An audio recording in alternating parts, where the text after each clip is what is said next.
तो जय श्री कृष्णा, स्वागत है आपका हमारे चैनल पर। चलिए आज महान एकलव्य के बारे में जानेंगे।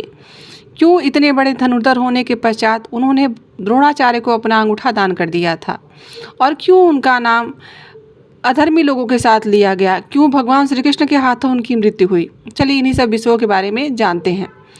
कहते हैं कि घने जंगलों के बीच बसी जो निषाद की बस्ती थी, उसमें एक बालक जन्मा था जिसका नाम रखा गया था एकलव्य। वह जन्म से ही अन्य बच्चों से अलग था और निडर, जिज्ञासु। उसने हर चीज़ जानने का प्रयास करता था। उसके अंदर अदम्य साहस भरा हुआ था। उसके हृदय में धनुर्विद्या प्राप्ति की तरफ एक अनूठा उसका आकर्षण था। वह चाहता था कि मैं भी धनुर्विद्या प्राप्त करूं, मानो रहस्यमय शक्ति उसे धनुष बाण की ओर खींच रही हो। एक दिन उसने अपने पिता से सुना कि दुनिया के सबसे महान धनुर्धर गुरु द्रोणाचार्य हैं, जो हस्तिनापुर के राजकुमारों को शिक्षा देते हैं। एकलव्य का मन जैसे मचल उठा। वह भी सोच रहा था कि काश मैं भी उनसे धनुर्विद्या प्राप्त कर सकूं। मैं भी ऐसा बन सकता था। क्या वह भी धनुर्विद्या में पारंगत हो सकता है? उसके मन में यही विचार उत्पन्न हो गया। लेकिन वह तो एक शिकारी का पुत्र था, क्या उसे कोई सिखाएगा? पर उसने अपने मन में ठान लिया कि अगर मार्ग कठिन है तो खुद उसे बनाना होगा। एकलव्य के मन में एक ही लक्ष्य था, गुरु द्रोणाचार्य से धनुर्विद्या सीखना। वह जंगल को पार करता हुआ हस्तिनापुर पहुंच गया, जहां गुरु द्रोणाचार्य कौरवों को पांडवों को धनुर्विद्या सिखा रहे थे। उनके आश्रम में अर्जुन समेत कई शिष्य दिन रात अभ्यास कर रहे थे। एकलव्य ने बड़ी श्रद्धापूर्वक प्रणाम किया और विनम्रता से गुरुदेव से कहा कि हे गुरुदेव, मुझे भी आपका शिष्य बना लीजिए। मैं भी धनुर्विद्या सीखना चाहता हूँ। द्रोणाचार्य ने एक नज़र उसे देखा। वह ना तो किसी राजा का पुत्र लग रहा था और न ही किसी साम्राज्य का उत्तराधिकारी। वह तो एक निषाद का पुत्र था, जिसकी समाज में कोई जगह नहीं थी। गुरु द्रोण ने गंभीर स्वर में कहा कि मैं केवल राजकुमारों को ही शिक्षा देता हूँ, तुम यहाँ से चले जाओ। एकलव्य का मन जैसे टूट गया, पर उसकी आत्मा ने हार नहीं मानी। उसने सोचा कि अगर गुरु ने अस्वीकार कर दिया तो क्या हुआ, अपना सपना मैं स्वयं पूरा कर सकता हूँ। गुरु द्रोणाचार्य के शब्द जैसे किसी तीव्र बाण के जैसे उसके हृदय में जा चुभे, लेकिन उसने हार मानी ही नहीं। वह निराश नहीं हुआ, बल्कि और अधिक दृढ़ संकल्प के साथ जंगल की ओर लौट गया। उसने सोचा, अगर मुझे गुरु नहीं मिल सकते तो क्या मैं स्वयं ही शिक्षा नहीं ले सकता क्या? एकलव्य ने मिट्टी से गुरु द्रोणाचार्य की एक प्रतिमा बनाई और उसे अपने गुरु के रूप में स्थापित कर दिया। कहते हैं कि जब किसी के मन में भक्ति और समर्पण आ जाए तो वह किसी भी मार्ग पर बड़े आसानी से चलना प्रारंभ कर देता है। वह हर दिन उनकी मूर्ति के सामने प्रणाम करता और अभ्यास में जुट जाता था।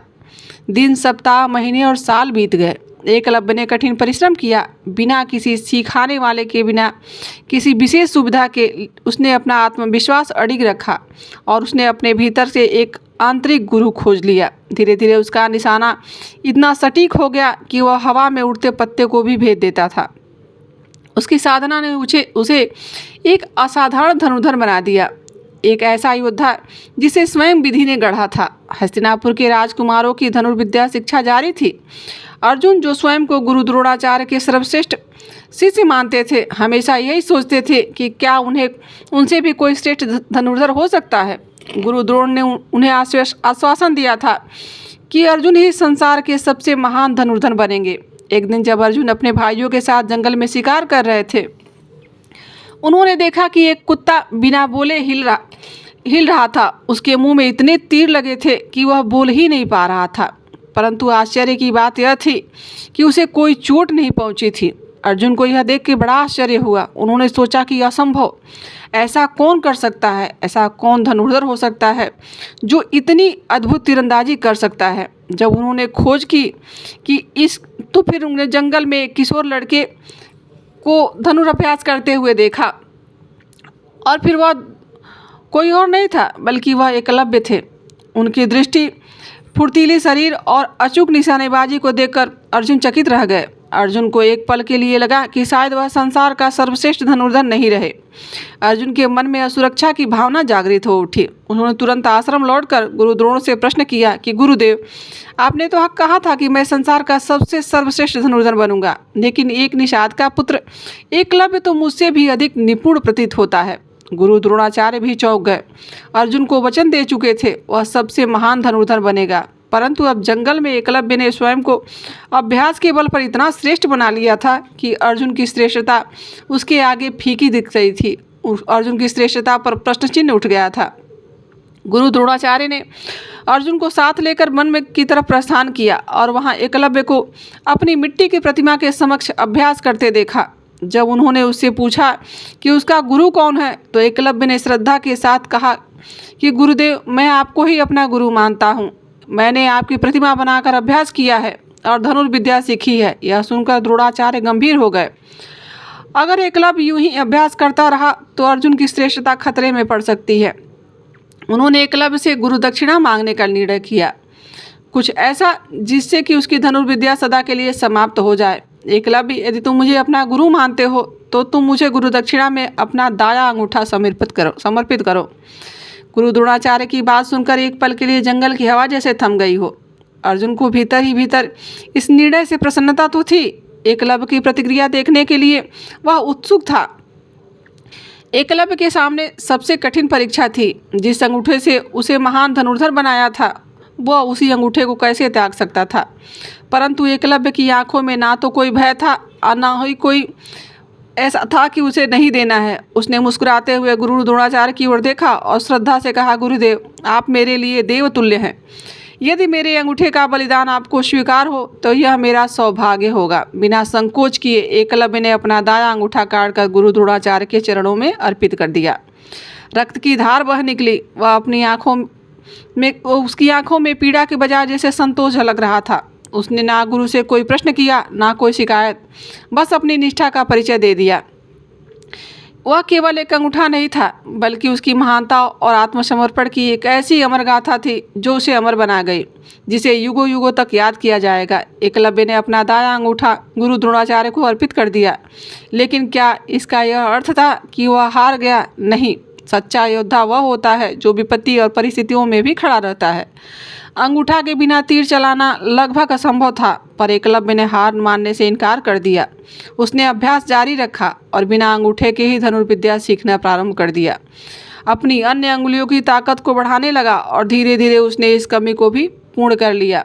एकलव्य की यह कहानी केवल बलिदान की नहीं, बल्कि अडिग संकल्प और आत्मविश्वास की भी कथा है। भले ही उसे संसार में सबसे श्रेष्ठ धनुर्धर बनने से रोक दिया गया हो, पर उसकी भक्ति और समर्पण उसे अमर बना देती है। समय बीतता गया। वह वन में रहने वाले योद्धा और शिकारियों उसके पराक्रम की कहानी सुनाने रहे थे। कहा जाता है कि एकलव्य बाद में महान योद्धा बना और उसने अपने शौर्य से कई युद्धों में भाग लिया। संसार में उसे हराने की कोशिश किसी ने की, लेकिन वह सच्चे अर्थों में कभी पराजित हुआ ही नहीं। अगर हम केवल कौशल की बात करें तो बिना किसी गुरु के, बिना किसी राजसी सुविधा के जंगल में रहकर केवल स्व अनुभव से कोई इतना समर्पण से इतना महान धनुर्धर कैसे बन सकता है? असाधारण उपलब्धि थी एकलव्य की। अर्जुन को श्रेष्ठ बनाने के लिए उसे गुरु द्रोण का मार्गदर्शन मिला, राजसी सुविधाएं मिली, परंतु एकलव्य को तो केवल स्वयं की निष्ठा और आत्मविश्वास का सहारा था। गुरु द्रोणाचार्य भी जानते थे कि एकलव्य का कौशल अर्जुन से कहीं अधिक बढ़ सकता था, इसीलिए उन्होंने उसे रोकने के लिए गुरु दक्षिणा में उनका अंगूठा ही मांग लिया। लेकिन क्या यह उचित था? क्या इससे एकलव्य की महानता कम हो गई? नहीं, बल्कि उसने अपनी श्रद्धा और बलिदान से स्वयं को अर्जुन से और भी अधिक महान बना दिया। यह कहानी हमें यह सिखाती है कि सच्ची महानता केवल जीतने में नहीं, बल्कि विपरीत परिस्थितियों में भी हमें संकल्पित बनाए रखने के लिए होती है। एकलव्य ने अपने जीवन में सब कुछ स्वयं अर्जित किया था और फिर भी बिना किसी संदेह के अपने गुरु को उसने अपना अंगूठा दान दे दिया था। तो दोस्तों, अब फैसला आपके हाथों में है। क्या एकलव्य ही सच्चा महान धनुर्धर था? क्या अर्जुन केवल सुविधाओं के लाभ लेकर श्रेष्ठ बने थे? और क्या द्रोणाचार्य को बिना किसी ज्ञान दिए गुरु दक्षिणा मांगने का कोई हक बनता था?